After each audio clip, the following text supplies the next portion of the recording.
Hello, I'm John Conan, Superintendent of Stevensville Schools.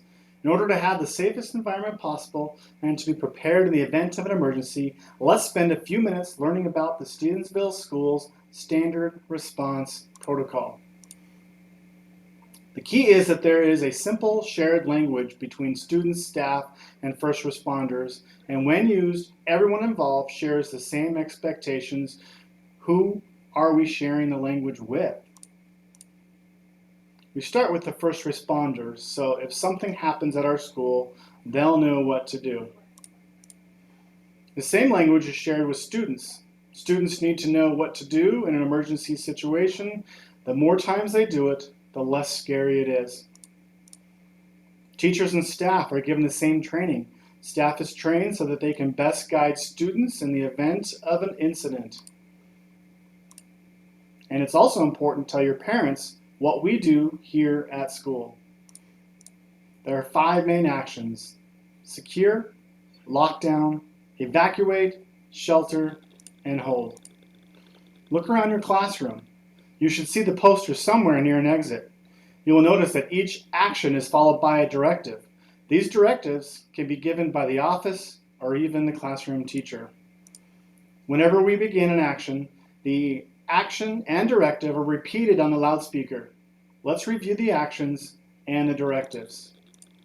Secure. Secure the perimeter. Secure. Secure the perimeter. Do you hear how the action and the directive is repeated? Why do we do a secure? We would do a secure when there is a threat outside of the building, but close enough that we need to remain inside. This could be a dangerous animal, a police pursuit, or a public disturbance. Lockdown. Locks, lights, out of sight. Lockdown. Locks, lights, out of sight. Lockdown is used when there is a threat inside the school building. It's important that while we are in a lockdown, students remain quiet in the classroom. Evacuate is how to move students in an orderly fashion from point A to point B. A fire drill is really evacuate out of the building. With the SRP, evacuate is always followed by location. For instance, evacuate to the gym. Evacuate to the gym. Be sure to listen. It is important that you can always hear directions. It's important that students stay with their class so that attendance can be taken at the evacuation site. Some of you may have heard the term shelter in place. Unfortunately, there are many different things that shelter in place could mean. With the SRP, we simplify it to state the hazard and the safety strategy.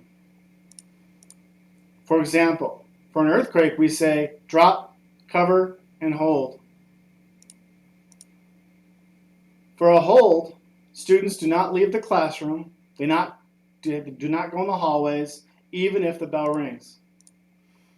A hold would be used in the event that there is something in the hallway that is not dangerous, but could be embarrassing or sensitive. An example would be a student who has gotten sick or a teacher who slipped and fell and needs assistance. In essence, this is to preserve the dignity of the person involved. So, to review, the 5 actions are: secure. Danger is not inside the building, but caution is being taken because it is in the area. Lockdown. Danger is inside the building. Evacuate. There is something unsafe in the building and we need to leave. Or shelter. There is a natural event that we need to take cover. And hold. There is a situation in the hallway and we need time to clear it out. We will practice these scenarios throughout the year. The better we practice, the better we will perform if a real situation were to occur.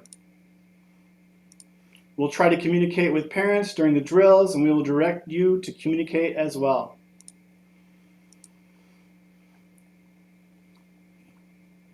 So, we're looking for peace. Does not mean to be in a place where there is no noise, trouble, or hard work. It means to be in the midst of those things and still be calm in your heart. Thank you for taking a moment to listen to this important information so that we can keep our yellow jackets safe.